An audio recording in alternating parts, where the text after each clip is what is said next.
আসসালামু আলাইকুম। সকাল সকাল আমি আজকে ভুট্টা ক্ষেত দেখতে আসলাম। ভুট্টা ক্ষেত পরিদর্শন করব যে ভুট্টা কিরকম ধরেছে আর কত বড় বড় হয়েছে আপনারা দেখতে পাচ্ছেন। এটা হলো আমার ভুট্টা ক্ষেত। এই ক্ষেতে এখন আমি প্রবেশ করলাম, ভুট্টা ক্ষেতে এখন প্রবেশ করলাম। এই সাইডে একটু ভুট্টা ছোট ছোট, এই সাইডের ভুট্টা একটু পরে বের হয়েছে। আমরা দেখবো সামনে কিরম ভুট্টাগুলো কেমন হয়েছে।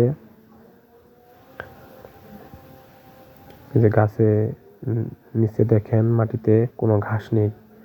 আমি এখানে বিষ প্রয়োগ করছিলাম, বিষ মেরেছিলাম, সেজন্য এখানে একটা ঘাসও গজায় নেই।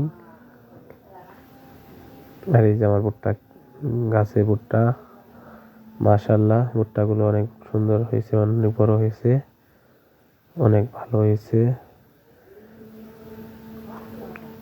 এই যে দেখতে পাচ্ছেন ভুট্টার সাইজ কত বড় বড় আর কিরম মোটা।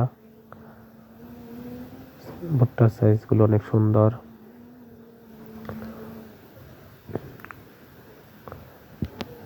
এক পাশ দিয়ে ঢুকেছি, আরেক পাশ দিয়ে বের হবো।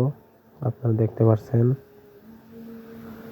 ভুট্টা গাছগুলো সাইজে কত বড়, দেখতেও কত সুন্দর। আর গাছগুলো ভালো মোটা মোটা হয়েছে, গাছগুলো অনেক সুন্দর হয়েছে।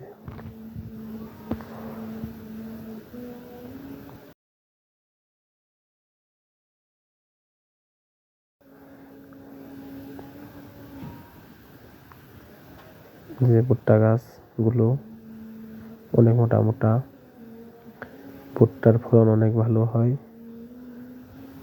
আগে আমাদের এই আশেপাশে কোনো ভুট্টা করতো না, আমরাই গতবার করেছিলাম, এবারও করেছি ইনশাল্লাহ। গাছগুলো অনেক উঁচা উঁচা হয়েছে, সাইডে অনেকেই করেছে। আরো দেখুন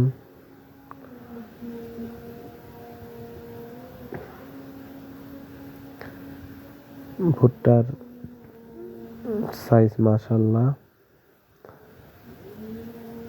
মুড়ি সাইজে, সাইডের ভুট্টাগুলো আরো বড় বড়। এই যে মুড়ি দিয়ে গাছের ভুট্টা অনেক বড় বড় এবং অনেক সুন্দর।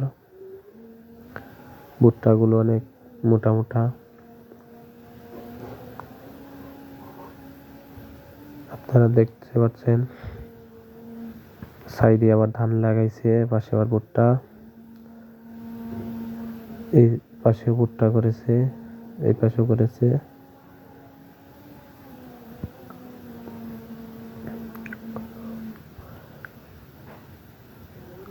সাইডের ভুট্টা গাছগুলো অনেক সুন্দর হয়েছে, যারা করেছে তাদের ফলনও ভালো হয়েছে। এখন আমি আবার এই যে ভিতর ঢুকবো এবং সাইডের ভুট্টা গাছগুলো দেখাবো কত বড় বড় সাইডের ভুট্টা। ভুট্টাগুলো কত বড়, 2টা করে 3টা করে ভুট্টা এসেছে প্রত্যেকটা গাছেই।